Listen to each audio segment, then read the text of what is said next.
ఈరోజు జగనన్న స్వచ్ఛ సంకల్పం పేరిట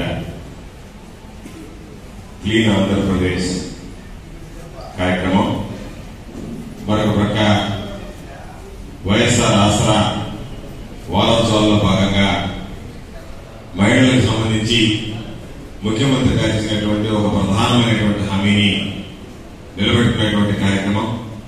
ఈ రెండు కార్యక్రమాలకు సంబంధించి ఏర్పాటు చేసినటువంటి ఈ వేదిక ఈరోజు ముఖ్య అతిథిగా ఈ కార్యక్రమంలో పాల్గొంటున్నటువంటి గౌరవ తిరుపతి పార్లమెంట్ సభ్యులు సోదరులు డాక్టర్ గురుమూర్తి గారికి, మరొక అతిథి సోదరులు శాసన మండలి సభ్యులు మల్లి కళ్యాణ్ చక్రవర్తి గారికి, పెద్దలు నా తండ్రి సమానులు వేమారెడ్డి శ్యామ్ సుందర్ గారికి, పీడీడీఆర్డీఏ సాంబశివారెడ్డి గారికి, సోదరులు మాజీ జడ్పీటీసీ సభ్యులు మందల వెంకటశేషయ్య గారికి, విజయ డైరీ మాజీ చైర్మన్ సోదరులు చెలుకూరు సుధీర్ రెడ్డి గారికి, వేదిక మీద ఉన్నటువంటి ఇతర పెద్దలందరికీ, ఈ కార్యక్రమంలో పాల్గొంటున్నటువంటి గ్రామ పంచాయతీ సర్పంచులు, ఎంపీటీసీ సభ్యులు, స్థానిక నాయకులు, పెద్దలు, మహిళా సంఘాల సభ్యులు, వివోఏలు,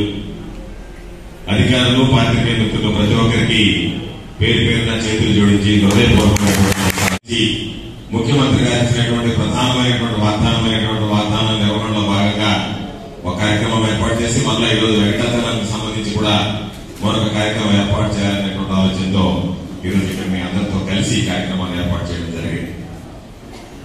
అయితే ఈరోజు ఎంతో మంది ముఖ్యమంత్రులను చూశాం, ఎన్నో ప్రభుత్వాలు చూశాం. కానీ మహిళలకు సంబంధించి ఏ ఒక్కరి అధికారంలో ఉన్నా సరే వాళ్ళని ఓటు బ్యాంక్ రాజకీయాలకు వాడుకోవడమే తప్ప మహిళా సాధికారత దిశగా ఆలోచన చేసినటువంటి వ్యక్తులు కానీ, ప్రభుత్వాలు కానీ, ముఖ్యమంత్రులు కానీ దాదాపుగా లేరనే చెప్పాలి.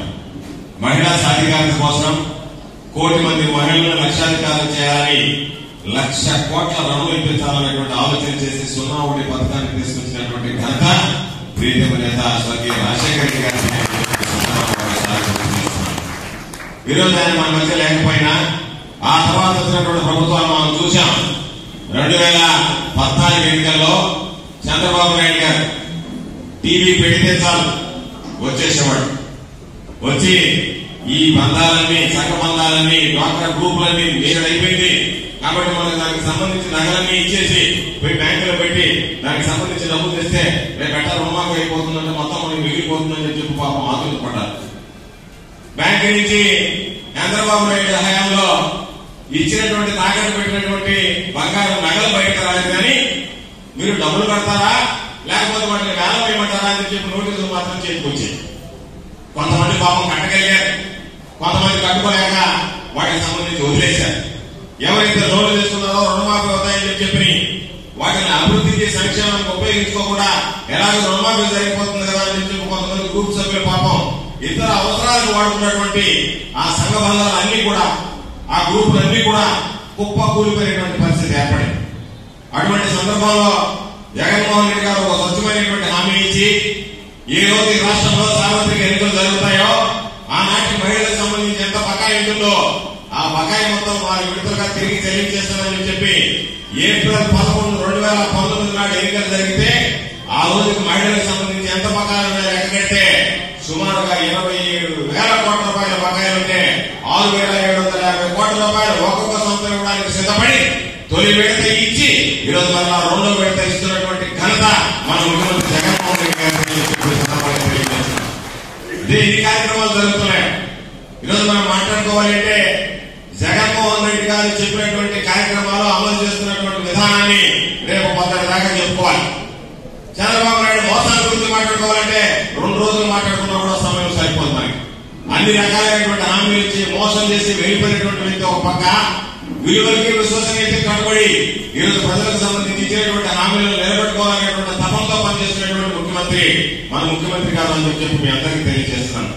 కాబట్టి ఈరోజు ప్రభుత్వం చేసేటువంటి పనులు ఒకటే, ఏదో ఒక విధంగా ఈ ప్రభుత్వాన్ని అప్రతిష్ట చేయాలి.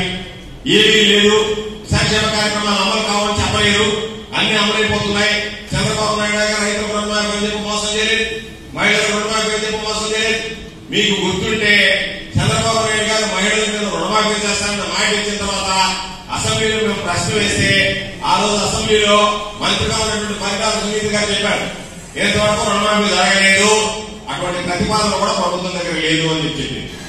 అంటే ప్రభుత్వం కేవలం ఓటు కోసం మహిళలను మోసగించే స్థితిలో ఈరోజు ఒక పక్క అభివృద్ధి కార్యక్రమాలు, సంక్షేమ కార్యక్రమాలు, దానితో పాటు సేవా కార్యక్రమాలను నడువేసి ఈరోజు గ్రీన్ ఆంధ్రప్రదేశ్, ఆంధ్ర రాష్ట్రం స్వచ్ఛ ఆంధ్రప్రదేశ్ గా ఉండాలని ఈరోజు అన్ని రకాలైనటువంటి కార్యక్రమాలు భాగంగా దాదాపు 4,097 వాహనాలు ఒకే రోజు ఇచ్చి ఈరోజు వాటికి సంబంధించి 13,371 గ్రామ పంచాయతీలకు సంబంధించి ప్రతి గ్రామ పంచాయతీలో పారిశుద్ధ్యం సక్రమంగా నిర్వహించడానికి ఈరోజు కోట్ల రూపాయలు ఖర్చు పెట్టి చర్యలు తీసుకుంటున్నటువంటి ప్రభుత్వం వైఎస్ఆర్ కాంగ్రెస్ పార్టీ ప్రభుత్వం, జగన్మోహన్ రెడ్డి గారి నాయకత్వం అని చెప్పి సందర్భంగా మీ అందరికీ మనం చేస్తున్నాం. కాబట్టి ఇటువంటి పరిస్థితుల్లో అన్ని రకాలైనటువంటి కార్యక్రమాలు ఆంధ్ర రాష్ట్రంలో సమర్థవంతంగా అమలవుతున్నాయి. అన్ని రకాలైనటువంటి పనులతో ముందుకు పోతున్నాం. కానీ సందర్భంగా మీ అందరికీ మనం చేస్తున్నాం. తప్పనిసరిగా ఈరోజు ఈ కార్యక్రమానికి సంబంధించి అనేక రోజులుగా అనుకున్నాం. పాప తిరుపతి పార్లమెంట్ సభ్యుడిగా గురుమూర్తి గారు గెలిచిన తర్వాత ఈ ప్రాంతానికి తీసుకొచ్చే కార్యక్రమం పెట్టాలని, కానీ ఈ రోజు ప్రత్యేకించి మహిళలకు సంబంధించి, స్వచ్ఛ ఆంధ్రప్రదేశ్ కి సంబంధించి, ప్రతిష్టాత్మకమైనటువంటి వైఎస్ఆర్ ఆసరా కార్యక్రమానికి సంబంధించి ఒకసారి ఎంపీ గారిని, అదేవిధంగా శాసనమండలి సభ్యులుగా ఉన్నటువంటి కళ్యాణ్ చక్రవర్తి గారు, అర్ధాంతరంగా పాపం మరి దుర్గాప్రసాద్ గారు పార్లమెంట్ సభ్యుడిగా ఉండి మనందరికీ వదిలి వెళ్ళిపోయిన తర్వాత ఈరోజు జగన్మోహన్ రెడ్డి గారు బిడ్డైనటువంటి కళ్యాణ్కి శాసనమండలి సభ్యుడిగా అవకాశం ఇచ్చారు. వాళ్ళిద్దరిని పిలిచి వాళ్ళ చేతుల మీదుగా ఈ కార్యక్రమం నిర్వహించాలనేటువంటి ఆలోచనతో ఈరోజు వాళ్ళిద్దరిని పిలిచిన వెంటనే ఈ కార్యక్రమానికి వచ్చినటువంటి డాక్టర్ గురుమూర్తి గారికి, మరొక సోదరుడు కళ్యాణ్ చక్రవర్తి గారికి మీ అందరి పక్షాన, నా పక్షాన, సర్వేపల్లి నియోజకవర్గ ప్రజల పక్షాన హృదయపూర్వకమైనటువంటి ధన్యవాదాలు తెలియజేసుకుంటూ ఈరోజు వైఎస్ఆర్ కాంగ్రెస్ పార్టీని ఆదరించి, జగన్మోహన్ రెడ్డి గారిని ఆశీర్వదించి, మీ సంపూర్ణమైనటువంటి ఆశీస్సులు నాకు అందించి 2 సార్లు శాసనసభ్యుడిగా మీ ముందు నిలబడి అభివృద్ధి, సంక్షేమ, సేవా కార్యక్రమాలు మీకు అందించేటువంటి భాగ్యాన్ని ప్రసాదించినటువంటి మీ అందరికీ, ప్రతి ఒక్కరికి పేరు పేరున చేతులు జోడించి హృదయపూర్వకమైనటువంటి ధన్యవాదాలు తెలియజేసుకుంటూ సెలవు తీసుకుంటున్నాను.